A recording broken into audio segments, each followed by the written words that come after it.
আসসালামু আলাইকুম, আশা করি সবাই ভালো আছেন। তো এটা দেখে সবাই বুঝতে পারতেছেন এটা হচ্ছে গরুর মগজ। তো গরুর মগজটা আমি ভালোভাবে ধুয়ে নিছি। আজকে এটাকে আমি রান্না করব। তো গরুর মগজটা কিভাবে রান্না করতে হয় সেই প্রসেসটা আপনাদেরকে দেখাবো। অনেকে হয়তো সেটা জানে না বা ঘৃণা করে খায় না, তো তাদেরকে বলবো যে আপনারা খাবেন। এখন দিয়ে দিলাম তেল। তেল দেওয়ার পরে এখানে আমি দিয়ে দিলাম পেঁয়াজ কুচি পরিমাণ মতো। পেঁয়াজ কুচিটা দেওয়ার পরে এটাকে ভালো করে লাল লাল করে ভেজে নিব। তার সাথে এখন দিয়ে দিব গরম মশলা। এখানে এলাচ দিয়ে দিচ্ছি, তেজপাতা,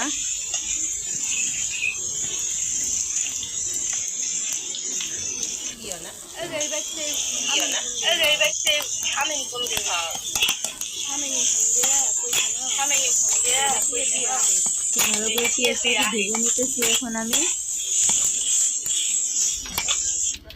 পেঁয়াজটা ভাজা এখন আমি এক এক করে মশলাগুলো দিয়ে দিব। তো আমি এখানে দিয়ে দিছি আদা বাটা, জিরা বাটা,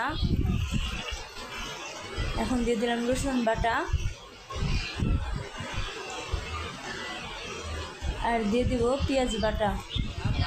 আপনারা চাইলে পেঁয়াজ বাটা দিতেও পারেন, আবার অ্যাভয়েড করতেও পারেন। তো আমি দিলাম, দিয়ে সামান্য পরিমাণে পানি দিলাম যাতে মশলাটা পুরা না ধরে।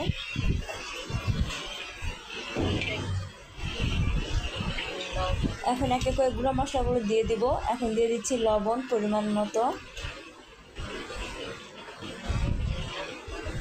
হলুদের গুঁড়া, এখন দিয়ে দিচ্ছি মরিচের গুঁড়া,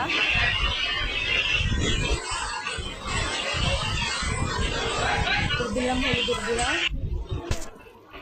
ধনিয়ার গুঁড়া,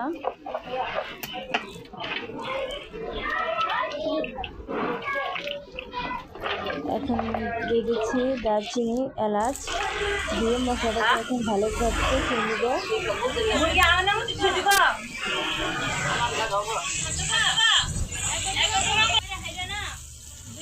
এখন মশলাটাকে ভালোভাবে কষিয়ে নিব। তো দেখেন আমার মশলাটা ভালোভাবে কষানো হচ্ছে।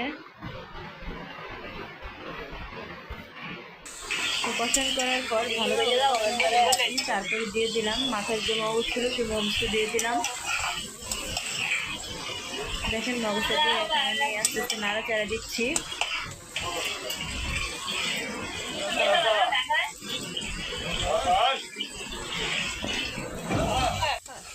তো নাড়াচাড়া দিয়ে আমি মগজটাকে আর কি গুলিয়ে নিচ্ছি। তো মগজ সহজে বুঝতেছে না, তার জন্য কিচেন বা যেটাই হোক সেটা দিয়ে আর কি সেটা দিয়েই আমি আপনার মগজটাকে ভালোভাবে এখন গুলিয়ে নিতেছি।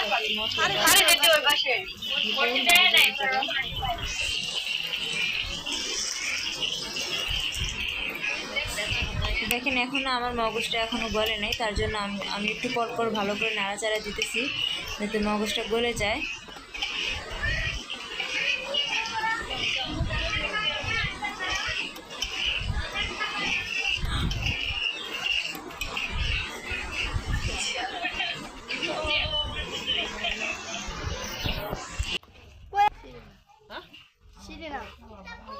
বলো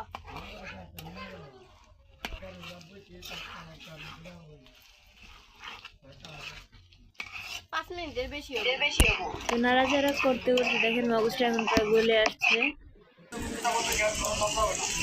তো ভালোভাবে সিদ্ধ হওয়ার জন্য আমি সামান্য পরিমাণে পানি দিচ্ছি। আপনারা চাইলে পানিটা অ্যাভয়েড করতে পারেন, এভাবেই ভাজা ভাজা করতে পারেন। তো আমি পানিটা দিলাম এই কারণেই যাতে মগজটার ভিতরে কাঁচা না থাকে এবং খেতে খেতে গন্ধ না করে, তার জন্য। আপনারা চাইলে পানিটা দিতে পারেন বা অ্যাভয়েড করতে পারেন।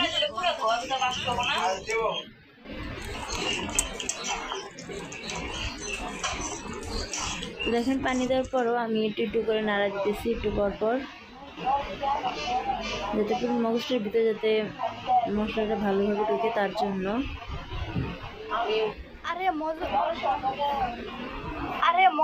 মগজটা